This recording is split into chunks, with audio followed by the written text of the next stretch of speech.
¿Qué tal, equipo felino? ¿Cómo están? Hoy hablaremos de un personaje sumamente extravagante, el multiversalmente famoso y temido genio de la bata blanca, Rick Sánchez.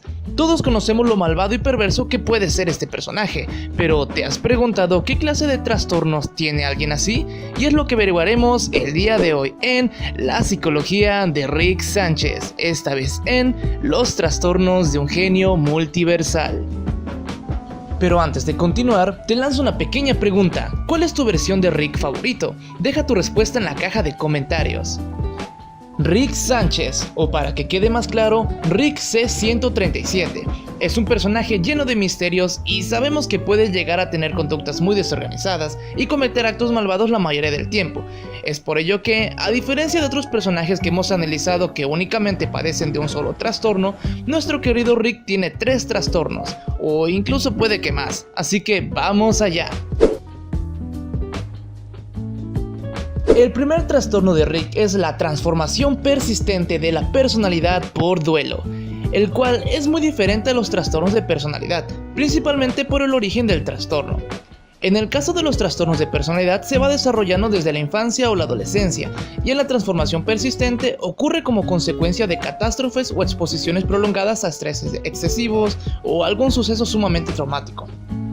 Rick desde siempre ha sido un genio, pero a diferencia de como lo conocemos en la serie, de lo poco que hemos visto es que era una persona normal con una pasión por la ciencia y un padre de familia amoroso con los suyos, hasta que apareció al que hoy en día conocemos como Rick Prime, y asesinó cruelmente a la familia de nuestro querido Rick. Este fue un suceso sumamente traumático y clave para el cambio de personalidad de Rick, llevándolo a hacer lo que hiciese falta para matar al asesino de su familia. ¿Y por qué por duelo?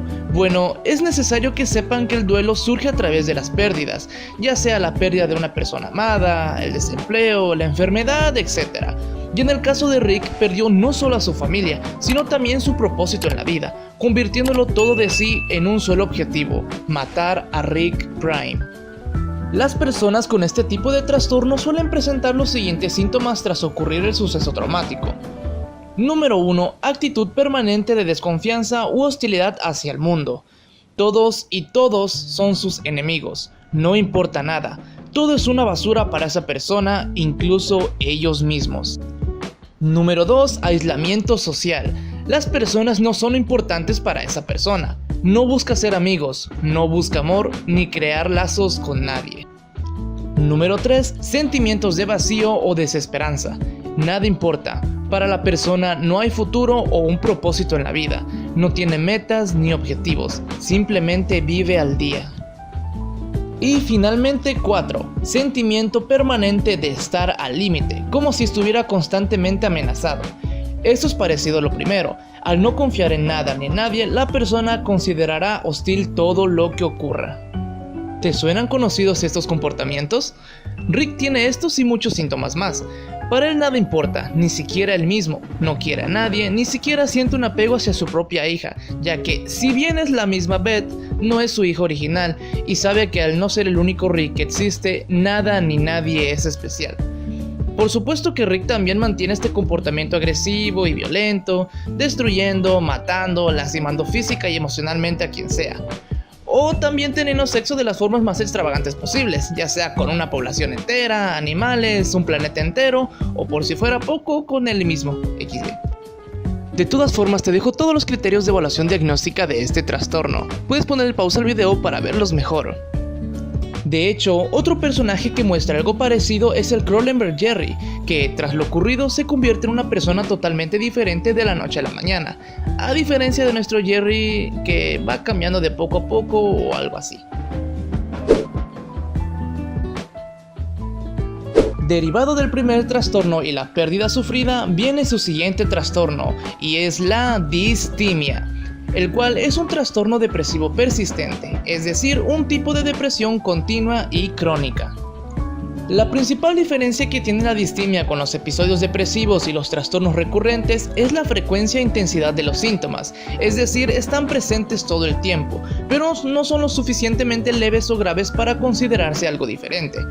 pero tal y como te comenté hace un momento, no puede considerarse como un tipo de trastorno de personalidad, en específico el trastorno de personalidad depresivo, debido al inicio de los síntomas, en este caso a raíz de la muerte de su familia, y no es algo con lo que Rick haya nacido.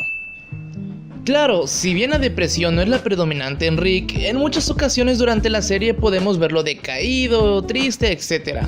Las personas con este tipo de trastorno presentan los síntomas clásicos de la depresión, y estos son la falta de interés en sus quehaceres diarios, tristeza y sensación de vacío, desesperanza, falta de energía, baja autoestima y bla bla bla. Como te mencioné, la DSM es prácticamente la depresión crónica. Sin embargo, aquí te dejo los criterios de evaluación diagnóstica para que puedas comprenderlos un poquito mejor.